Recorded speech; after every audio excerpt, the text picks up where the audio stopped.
Shalom, selamat siang saudaraku sekalian dimanapun saudaraku berada. Selamat berjumpa kembali dalam ibadah Sabtu bersama GKRHI Jemaat Asyadai. Mari saudaraku, sebelum kita mendengarkan firman Tuhan siang hari ini, mari kita satukan hati kita berdoa. Bapa yang di surga, Bapa dalam nama Tuhan Yesus, terima kasih Tuhan untuk kesempatan yang masih terus Kau berikan bagi setiap kami Tuhan, untuk bisa beribadah kepadamu Tuhan Yesus, untuk bisa bersekutu dengan roh-Mu Tuhan. Biarlah benar-benar lewat ibadah siang hari ini juga Tuhan, Roh Kudus terus bekerja, lewat menyampaikan firman Tuhan ini, Roh Kudus terus bekerja Tuhan, supaya banyak orang-orang yang diingatkan, banyak orang-orang yang disadarkan lebih lagi Tuhan, untuk bisa kembali kepadamu Tuhan Yesus.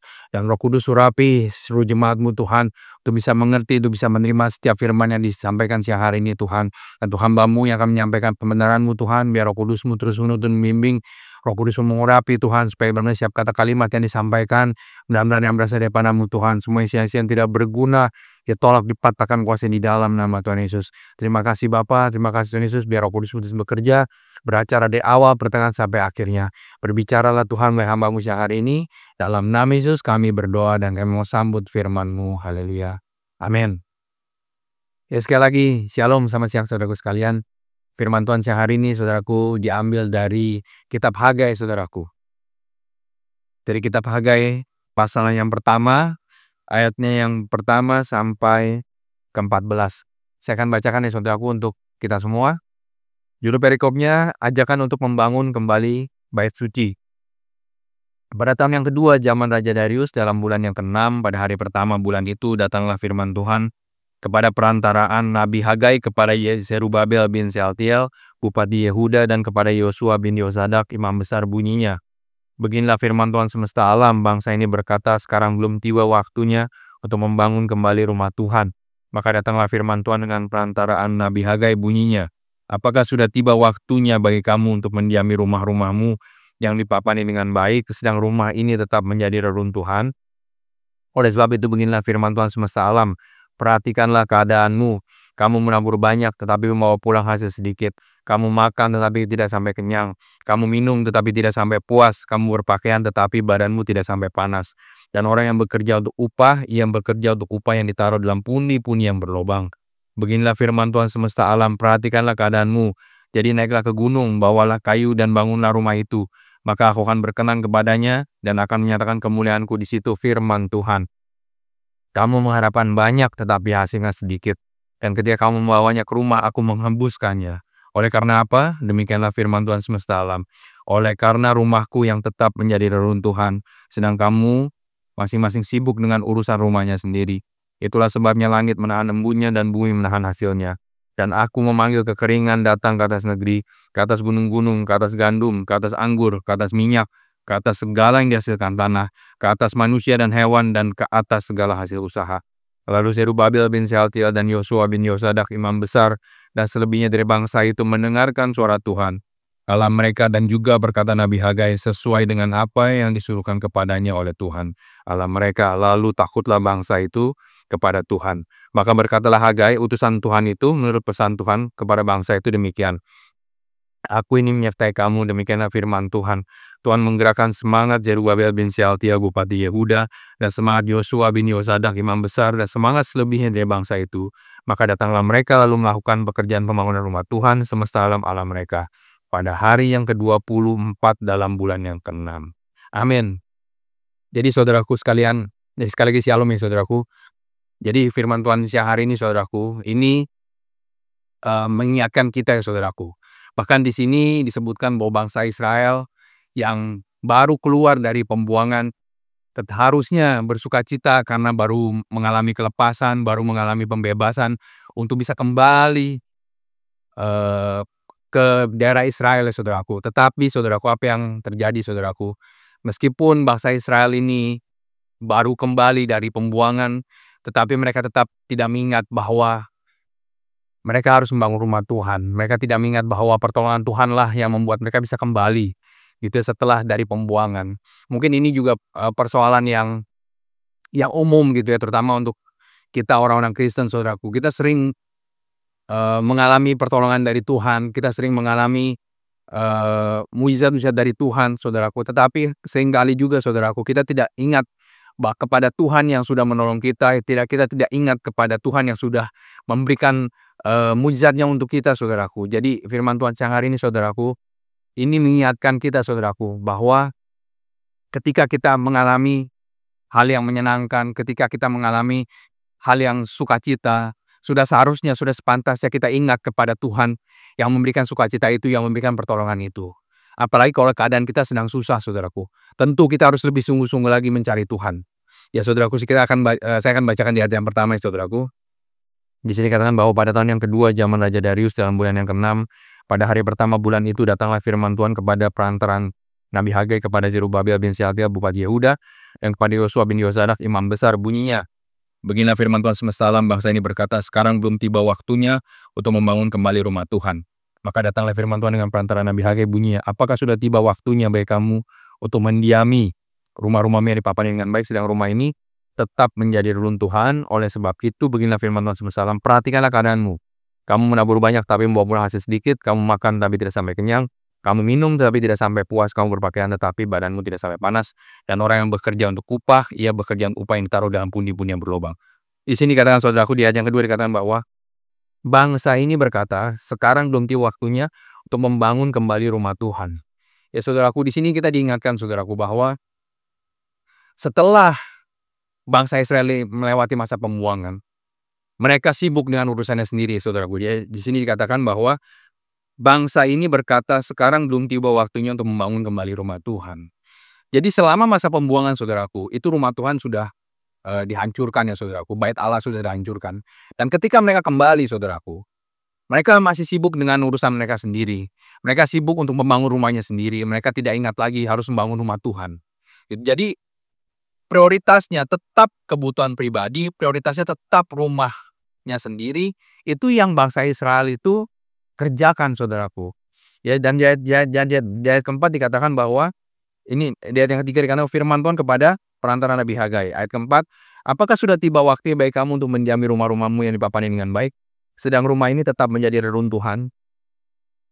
Saudaraku, di sini lihat saudaraku. Jadi Tuhan pun menyatakan gitu, apakah sudah waktunya untuk mendiami rumah-rumah yang kita bangun sendiri?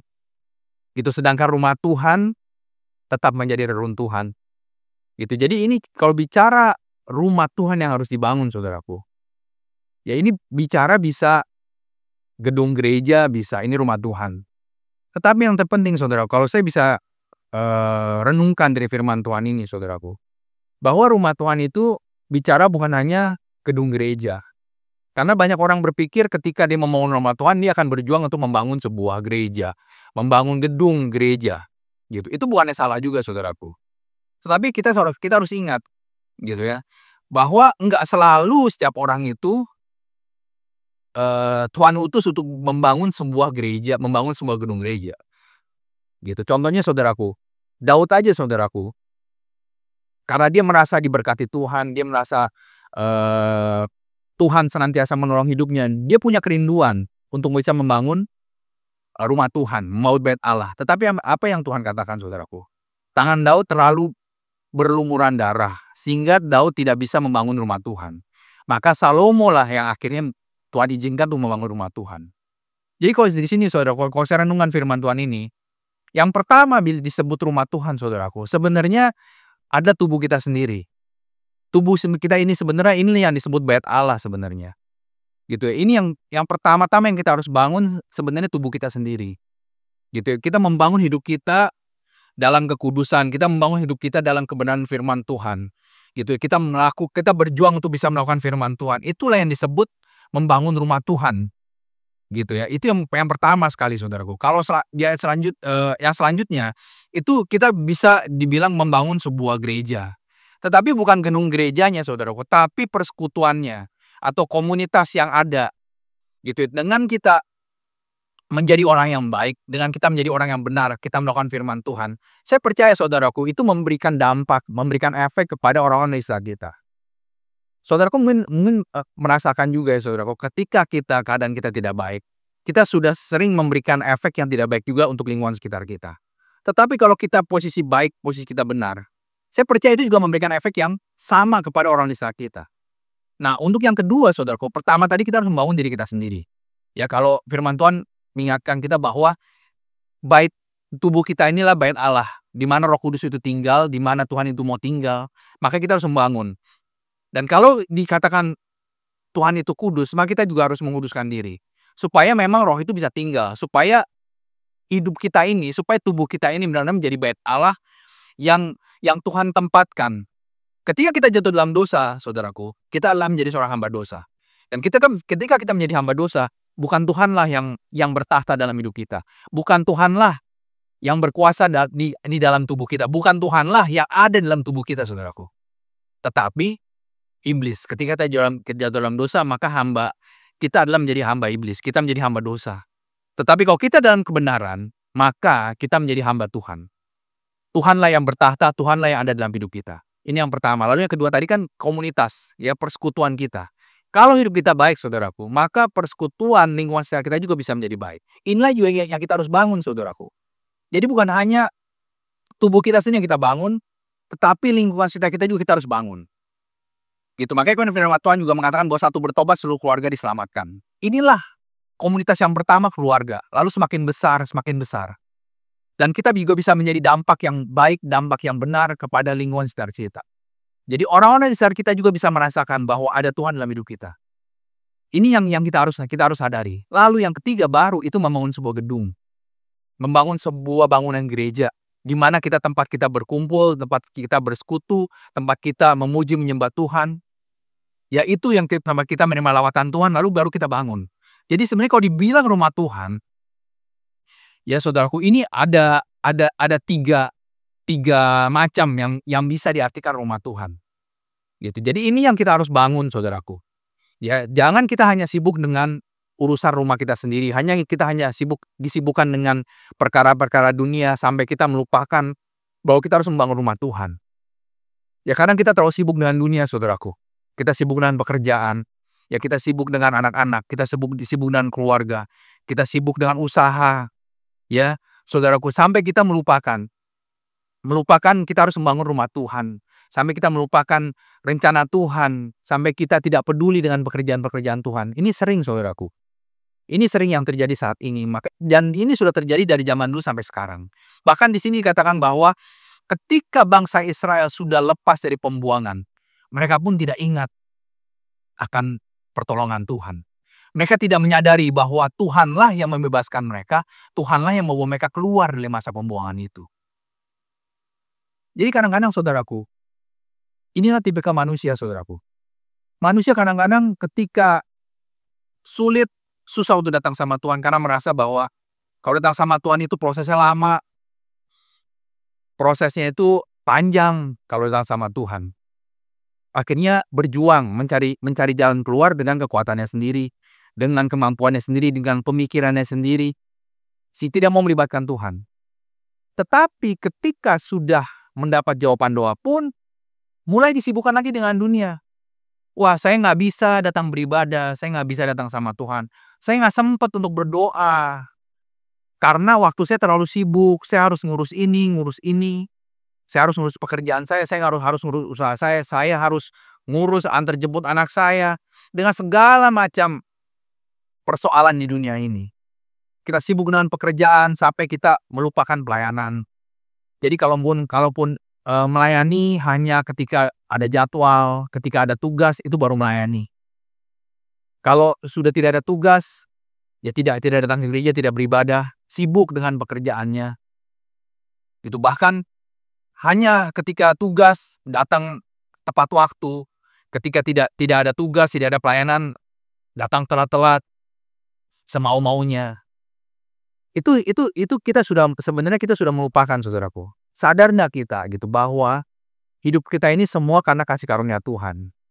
Kalaupun kita bisa menikmati yang kita nikmati saat ini, itu semua karena kasih karunia Tuhan.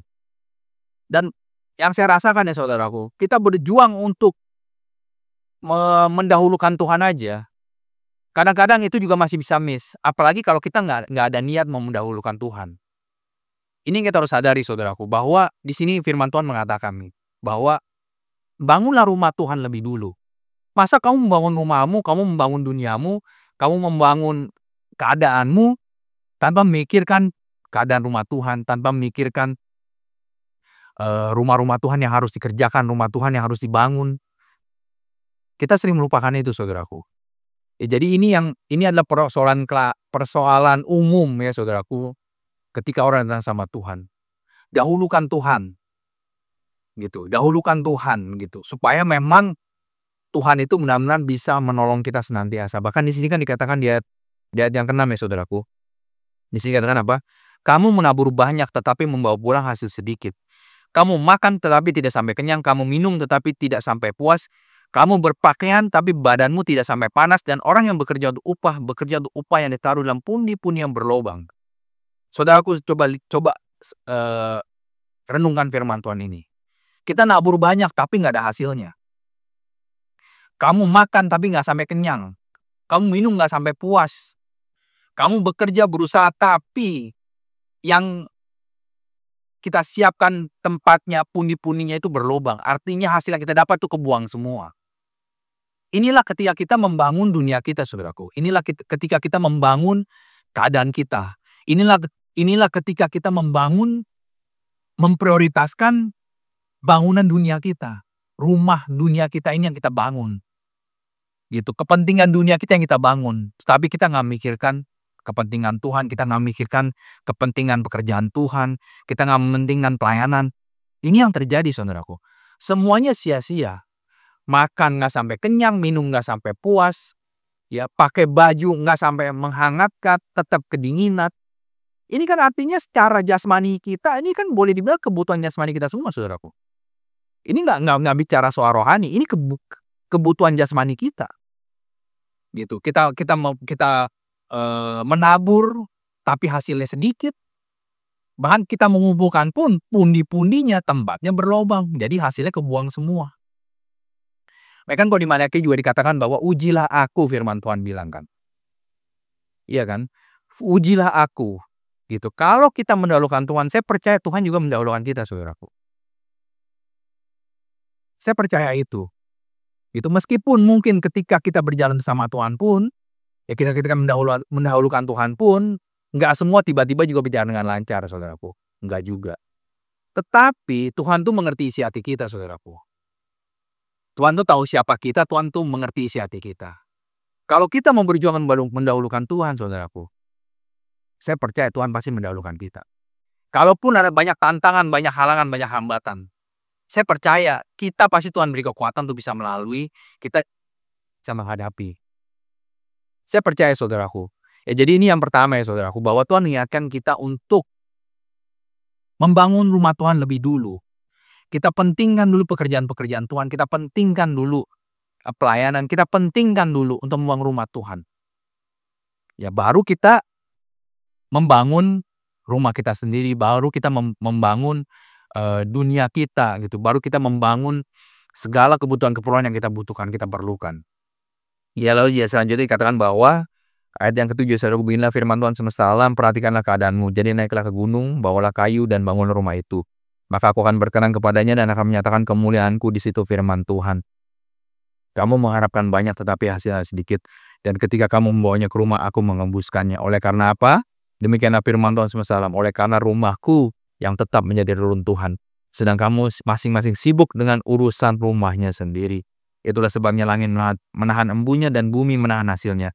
Dan aku memanggil kekeringan datang atas negeri, ke atas gunung-gunung, ke atas gandum, ke atas anggur, ke atas minyak, ke atas segala yang dihasilkan tanah, ke atas manusia dan hewan, dan ke atas segala hasil usaha. Ini, di ayat selanjutnya dikatakan, saudaraku, di sini ketika kita tidak mementingkan rumah Tuhan ya, saudara, kita mementingkan urusan rumahnya kita sendiri. Di sini katakan bahwa aku memanggil kekeringan datang ke atas negeri, ke atas gunung-gunung, ke atas gandum, ke atas anggur, ke atas minyak, ke atas segala yang dihasilkan tanah, ke atas manusia dan hewan, dan ke atas segala hasil usaha. Coba lihat, saudaraku, ini sumber-sumber penghasilan kita, sumber-sumber penghasilan manusia. Ini Tuhan halau semua, Tuhan gagalkan, Tuhan panen kekeringan untuk datang. Coba saudaraku bayangkan, ini jadi benar-benar kan gak ada penghasilannya. Ya, ke atas gandum, anggur, minyak, hasil yang dihasilkan tanah, ke atas manusia, hewan, semua. Langit menahan embunnya, bumi menahan hasilnya. Artinya gak ada penghasilan yang bisa kita terima, saudaraku. Kalau kita tidak mementingkan dahulu rumah Tuhan, kita tidak membangun rumah Tuhan. Jadi di sini katakan Ayat yang ke-7, perhatikanlah keadaanmu. Lihat keadaan kita sekarang.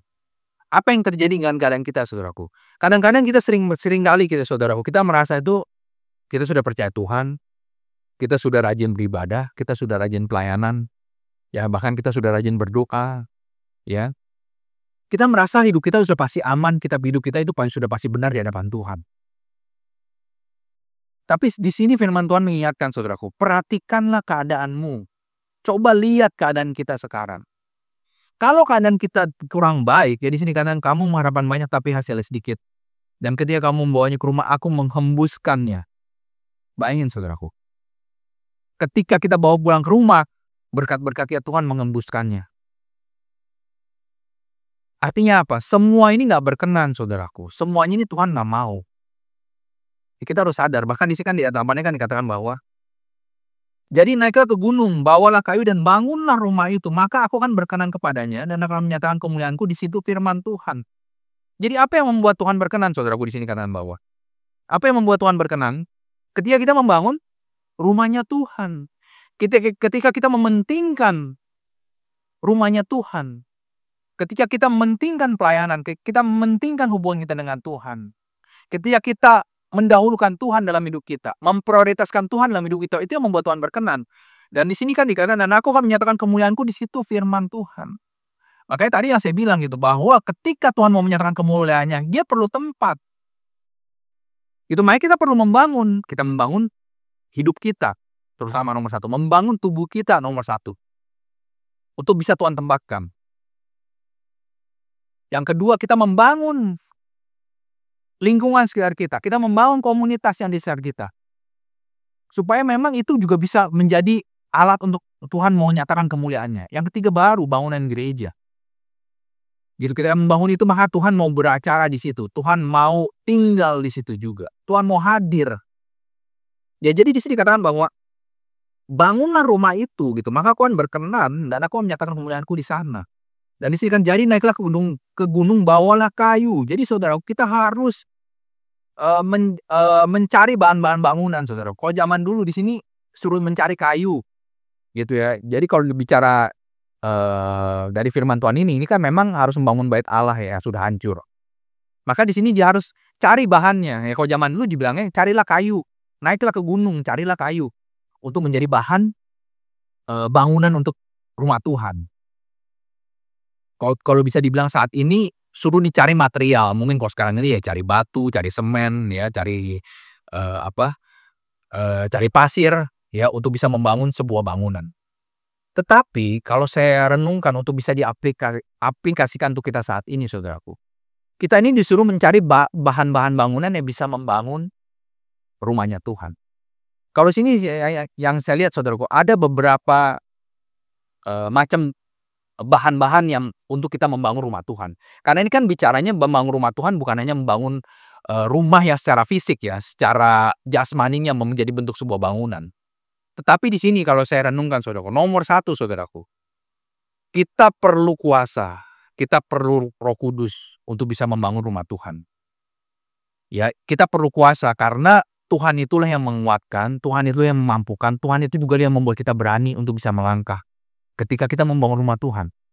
Ya, saudara, kita buka sebentar, saudaraku, di dalam Sakaria ya, saudaraku. Dalam kitab Sakaria ya, saudaraku, Sakaria 4 ayatnya yang ke-6. Ya, maka berbicara Lia katanya, inilah firman Tuhan kepada Zerubabel, bunyinya, bukan dengan keperkasaan dan bukan dengan kekuatan, melainkan dengan Rohku, firman Tuhan semesta alam. Ya, maaf, saudaraku. Ya, di sini dikatakan bahwa bukan dengan keperkasaan dan bukan dengan kekuatan, melainkan dengan Rohku, firman Tuhan semesta alam. Jadi yang pertama, saudaraku, kalau kita mau membangun rumah Tuhan, kita harus memerlukan Roh Kudusnya, nomor 1 pasti. Karena disitulah Roh Kudus itu yang memberikan kita kekuatan. Ya, saudaraku, yang memberikan kekuatan dan juga keperkasaan. Ya, artinya kita kuat untuk bisa membangun rumah Tuhan.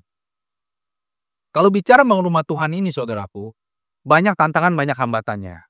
Dan sadarkah kita ketika kita membangun rumah Tuhan, ada kuasa yang lain yang di luar Tuhan itu juga pasti menghambat. Dia tidak akan membiarkan orang itu membangun rumah Tuhan.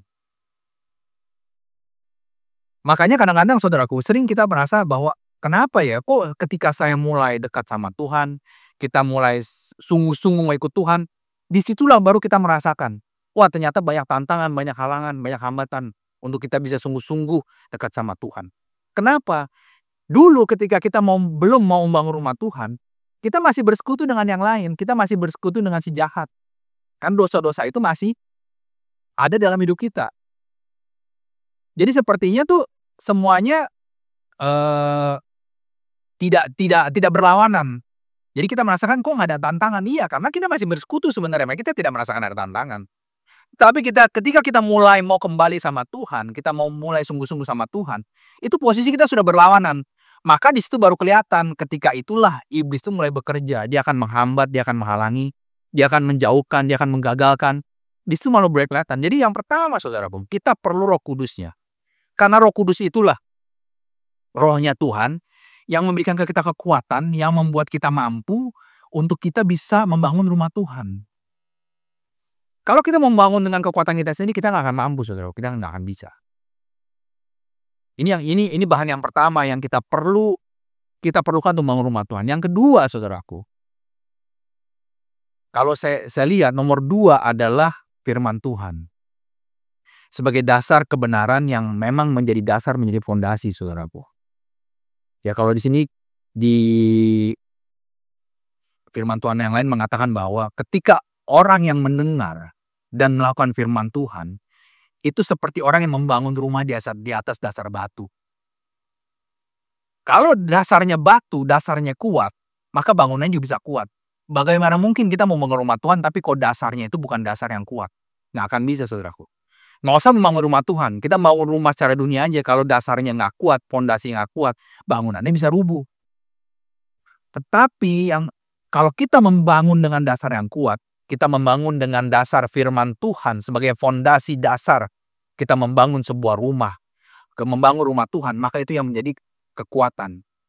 Makanya kita harus mengerti firman Tuhan. Kita harus membaca firman Tuhan. Kita harus merenungkan firman Tuhan. Kenapa? Supaya itu benar-benar menjadi dasar yang kuat untuk kita membangun rumah Tuhan. Kalau nggak ada dasar ya saudaraku, kalau kita hanya mendengar tapi kita nggak mengerjakan, kita nggak melakukan, firman Tuhan kan bilang itu seperti membangun rumah di atas pasir. Ya gimana bisa kuat ketika ada banjir datang, robohlah rumah itu. Lalu yang ketiga saudaraku, ya kita perlu berdoa. Perlu berdoa. Kenapa doa itu juga menjadi salah satu bahan penting untuk membangun rumah Tuhan? Karena kalau kita berdoa, saudaraku, itu sebenarnya kita mengarahkan kuasa Tuhan. Ketika kita berdoa, kita berseru pada Tuhan, itu kita mengarahkan kuasa Tuhan. Kemana kita mau mengarahkan kuasa Tuhan ini? Kalau kita membutuhkan kekuatan untuk bisa mengalahkan dosa, kita berseru kepada Tuhan, kita berdoa. Kalau kita membutuhkan segala satu kebutuhan kita, ya kita berdoa sama Tuhan supaya Tuhan mencukupkan. Jadi doa ini penting, saudaraku. Doa ini penting gitu. Kita harus punya jam-jam doa, kita harus punya waktu-waktu doa.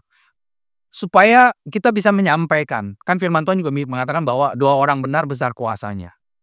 Ya ketika tadi kita menguduskan hidup kita berjuang untuk melakukan firman Tuhan. Itu kan sebenarnya firman Tuhan itu terus membersihkan.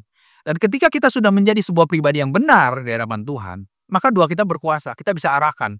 Mungkin kita melihat keadaan sekitar kita tidak baik, kita doakan. Kita melihat keadaan negara kita, bangsa kita tidak baik, kita doakan. Supaya Tuhan campur tangan. Jadi kita mengarahkan doa kita. Ya saudara, kita mengarahkan kuasa Tuhan lewat doa kita itu. Kita arahkan kemana kita mau. Supaya benar-benar kuasa Tuhan itu nyata. Karena itu kita perlu berdoa. Karena itu memang kita mengarahkan, saudaraku. Kalau kita nggak mengarahkan, kemana doa itu? Makanya kalau orang bilang, saya beriman, saya percaya, tapi dia nggak pernah berdoa. Dia mau arahkan kemana kuasa Tuhan itu? Padahal kan itu perlu kita arahkan. Kemana? Kita perlu arahkan untuk pelayanan kita. Kita perlu arahkan untuk jemaat kita. Kita perlu arahkan untuk keluarga kita. Kita perlu arahkan untuk kebutuhan kita. Semua kita perlu, makanya itu perlu berdoa. Ya, ini bahan-bahan yang perlu untuk membangun rumah Tuhan, saudaraku. Lalu yang selanjutnya, bisa dibilang, bukan bisa dibilang yang selanjutnya, bahan yang kita butuhkan adalah kasih. Karena kalau kita hanya berdoa, kita hanya mengundang kuasa Tuhan, ya kita hanya, baca firman Tuhan tapi kita nggak mengasihi, ini juga susah saudaraku. Ya, ini juga sulit. Ya karena kasih itulah yang mengikat kita saudaraku. Jadi orang boleh punya kuasa, dia boleh dalam kebenaran dalam firman Tuhan, ya Roh Kudusnya ada sama orang tersebut. Tetapi ketika dia tidak mau mengasihi, itu tidak bisa menjangkau juga, tidak bisa juga membangun saudaraku. Ini perlu saudaraku. Kita perlu menerapkan kasih ini dalam segala keadaan. Dalam keluarga, dalam rumah tangga, dalam lingkungan, dalam persekutuan, dalam gereja, dalam komunitas, semua kita perlu mengikatkan ini semua dengan kasih. Kita buka sebentar ya saudaraku di Kolose 3 ya saudaraku.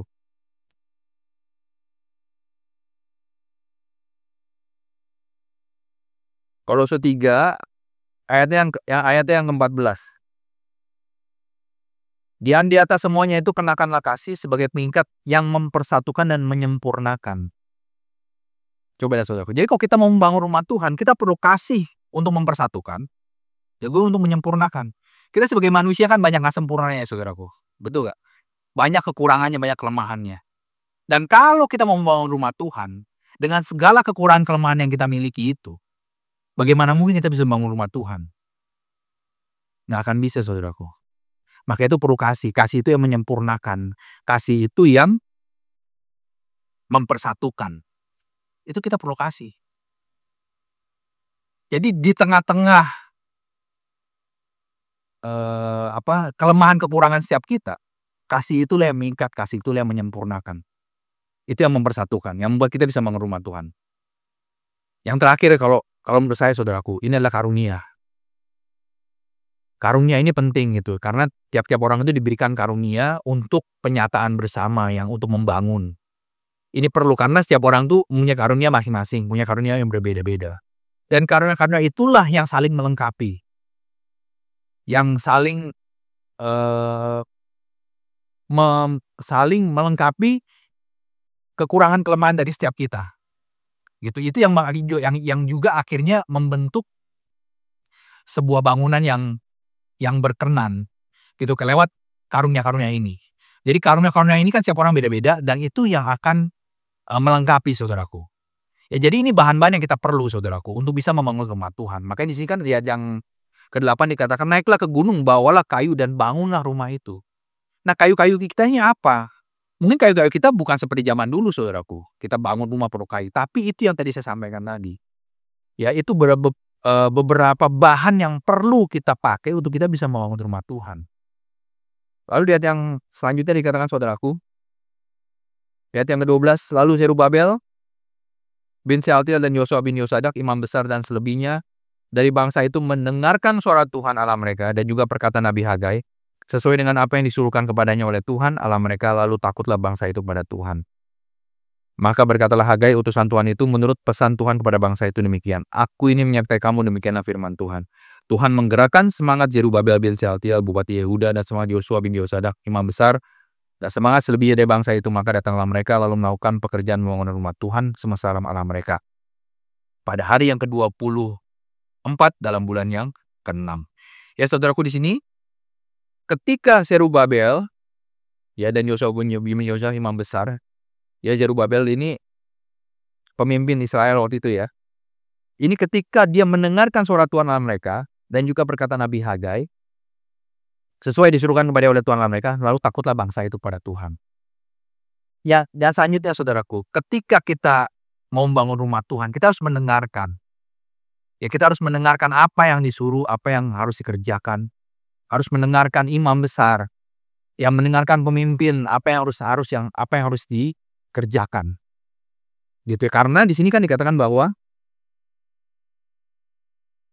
mereka mendengarkan Nabi Hagai. Jadi mereka pemimpinnya itu mendengarkan apa yang disampaikan oleh hamba Tuhan, disampaikan oleh Nabi Hagai ini. Itu lewat suara Tuhan yang diberikan kepada Nabi Hagai ini. Ya lalu di sini karena bahwa Maka berkata Hagai utusan Tuhan itu menurut pesan Tuhan kepada bangsa demikian, aku ini menyertai kamu, demikianlah firman Tuhan. Saudaraku, ketika kita mau mendengarkan suara Tuhan ya saudaraku, ketika kita mau mendengarkan rencana Tuhan, kita mau mendengarkan, kita mau nurut, kita mau taat saudaraku kepada panggilan Tuhan. Di sini dikatakan bahwa Tuhan menyatakan bahwa aku ini menyertai kamu, demikianlah firman Tuhan. Bahkan di ayat 14 kan Tuhan menggerakkan semangat Zerubabel ya saudaraku, juga Imam Yosua serta seluruh rakyatnya itu. Jadi saudaraku, kalau kita mau mendengarkan suara Tuhan, kita mau mendengarkan maksud Tuhan saudaraku, sebenarnya bukan juga kekuatan kita sendiri saudaraku. Yang untuk bisa mengerjakan, untuk bisa melakukan sebenarnya bukan kekuatan kita sendiri juga. Di sini kan dikatakan bahwa Tuhan menggerakkan nih. Ya, bahkan di sini kan Tuhan menyertai.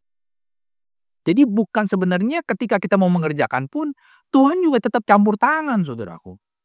Tuhan itu tetap melengkapi, Tuhan itu tetap menyertai. Jadi sebenarnya Tuhan kita ini luar biasa saudaraku. Dia nggak akan pernah meninggalkan kita sendiri, dia tidak akan melepaskan kita jalan sendiri, nggak akan sebenarnya. Dia senantiasa menyertai. Kalau firman Tuhan juga mengatakan bahwa dia adalah Allah Immanuel, Allah yang menyertai kita saudaraku. Ya jadi di sini dikatakan kalau kita mau mengerjakan firman Tuhan, kita mau melakukan firman Tuhan, kita mau melakukan kehendak Tuhan untuk membangun rumah Tuhan, apalagi saudaraku. Itu bukan kekuatan kita sendiri lagi, karena kita sering kali kita merasa saudaraku, wah betapa susahnya saya melakukan kehendak Tuhan. Betapa susahnya saya melakukan firman Tuhan. Betapa susahnya saya mau mengerjakan rencana-rencana Tuhan. Kenapa kita merasa berat? Kenapa kita merasa susah? Karena kita merasa kita ukur dengan kekuatan kita sebagai manusia. Kita ukur dengan kemampuan kita sebagai manusia. Jadi kalau bicara kita berjalan bersama Tuhan, itu bukan lagi bicara dengan kekuatan kita, dengan kemampuan kita sebagai manusia, saudaraku. Tetapi ini sudah ada campur tangan Tuhan yang membuat kita kuat, yang membuat kita mampu sebenarnya. Ya kalau saudaraku sebentar ya saudaraku di Efesus ya saudaraku.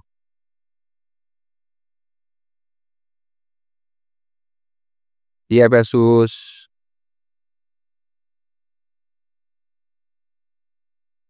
buat Efesus.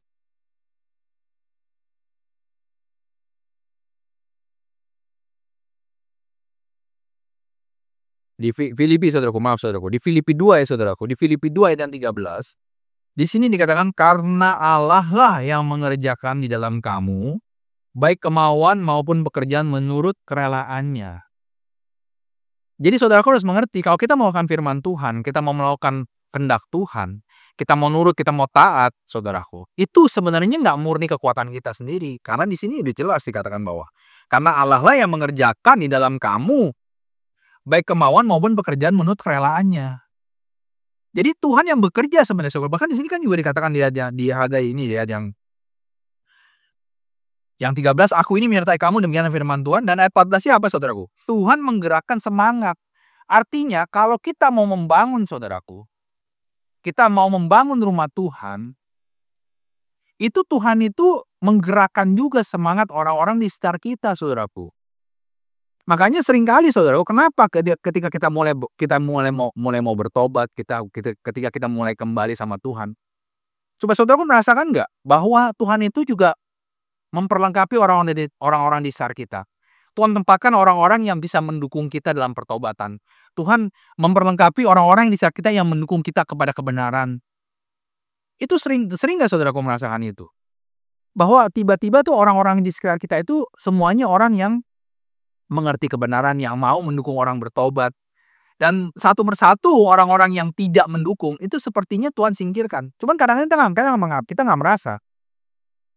Tetapi di sini udah jelas saudaraku bahwa Tuhan itu memberikan semangat orang sekitar kita. Jadi betapa berharganya satu jiwa itu di hadapan Tuhan saudaraku. Kalau kita mau kembali sama Tuhan, kita mau membangun rumah Tuhan dalam hidup kita, membangun rumah Tuhan dalam lingkungan kita, kita mau membangun gedung gereja, di mana kita bisa berdiri, di mana kita bisa menyembah Tuhan, beribadah pada Tuhan.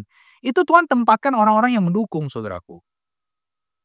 Jadi jangan khawatir, saudaraku. Kalau misalkan ketika kita mau bertobat, kita mau kembali sama Tuhan, kita ngerasa, wah nanti saya nggak ada temen.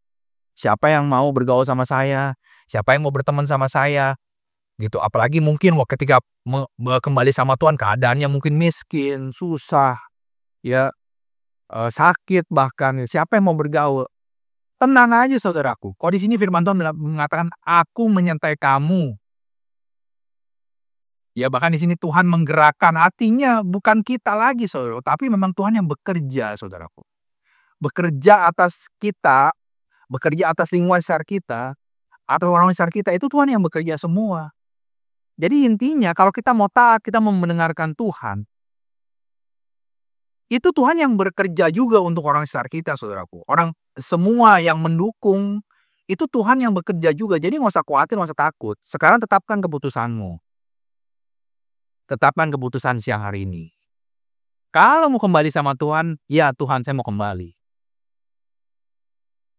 Intimidasi pasti banyak. Banyak pasti. Ya, tapi tetapkan siang hari ini. Tetapkan apa yang kita mau kerjakan. Kalau kita mau kembali sama Tuhan, kita mau membangun rumah Tuhan. Percaya Tuhan itu menyertai saudaraku. Tuhan menyertai. Jadi nggak usah takut. Nggak usah takut. Ya, tetapkan. Dengar. Ketika dengar ada panggilan Tuhan, kembali. Kembali. Gitu. Itu hanya intimidasi boleh ada, tapi itu hanya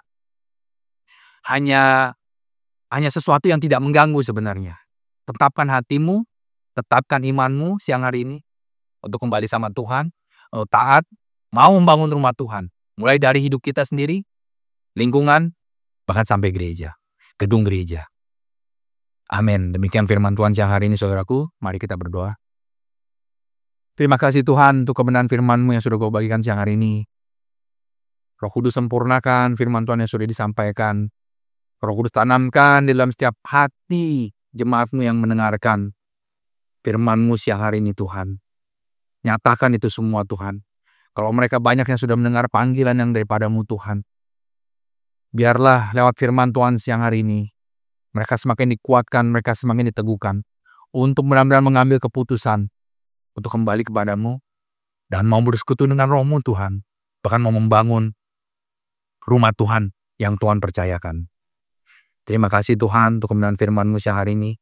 Kau berkati seluruh jemaat-Mu Tuhan, Kau berkati persembahan dari seluruh jemaat-Mu, Kau berkati dan Kau balaskan lipat kali ganda Tuhan. Dan biarlah benar-benar setiap persembahan yang diberikan Tuhan, benar-benar bisa sampai ke hadapan-Mu Tuhan Yesus, benar-benar bisa menyenangkan-Mu, dan bisa kami gunakan, kami pakai untuk memperluas, memperlebar kerajaan-Mu di muka bumi ini. Terima kasih Bapa, kami serahkan seluruh ibadah Sabtu ini ke dalam tangan kuasa-Mu Tuhan. Sempurnakan dan genapi firman-Mu. Dan karena kami satu Bapa, kami juga satu iman. Karena itu kami mau berdoa Bapa kami bersama-sama. Bapa kami yang di surga, dikuduskanlah nama-Mu, datanglah kerajaan-Mu.